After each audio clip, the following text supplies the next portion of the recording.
यतिखेर खुम्जुरीको होसुमा घुम्न आएको छु म। खुम्जुरीको होसु एकदम तपाईलाई एकान्त चाहियो भने अब तपाई मेसिनहरुको भिडभाडहरुबाट मेसिनहरुको आवाजबाट आजित हुनुभएको छ भने तपाई एकछिनलाई भए पनि मनलाई शान्त दिनको लागि तपाई शान्त वातावरणमा आफूलाई भुलाउन सक्नुहुनेछ। यो डाँडाको बीचमा रहेको ताल हो। यहाँ एउटा कफी शप छ।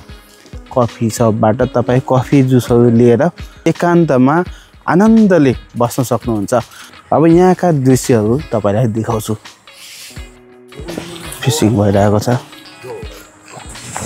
देख्न सक्नुहुन्छ। यस्तो छ दृश्य। सुमा यता पारिपट्टि पनि हेर्न सक्नुहुन्छ। पारिपट्टि जुम गरेर देखाउँछु म। यहाँ पनि फिशिङ भइरहेको छ।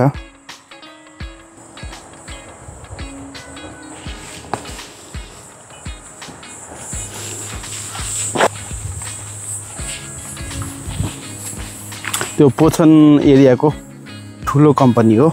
मैले सुने अनुसार पोछन एरियाकै ठुलो कम्पनीमा पर्छ भन्ने सुनेको मैले। How is this place?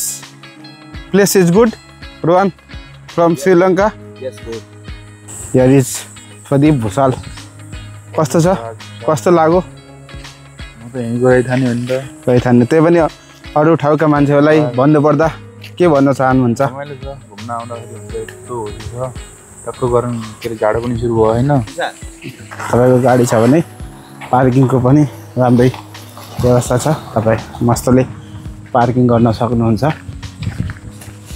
Phishing मन पराउनुहुन्छ भने फिशिङ गर्न सक्नुहुन्छ। यहाँ भाडामा पाइन्छ सबै। यहाँ भाडामा लिने अनि यहाँ देखाइएका घरहरुमा जाने, त्यसपछि तपाई फिशिङ गर्न सक्नुहुन्छ। एकदम तपाईको छुमाल राम्रै बित्नेछ। यहाँनिर एउटा फरक अनुभव तपाईले महसुस गर्न सक्नुहुनेछ।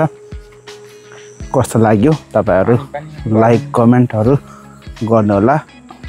कोही आउनु भएको छ भने यो ठाउँको बारेमा लेख्नु होला। तपाईको अनुभव कस्तो रह्यो?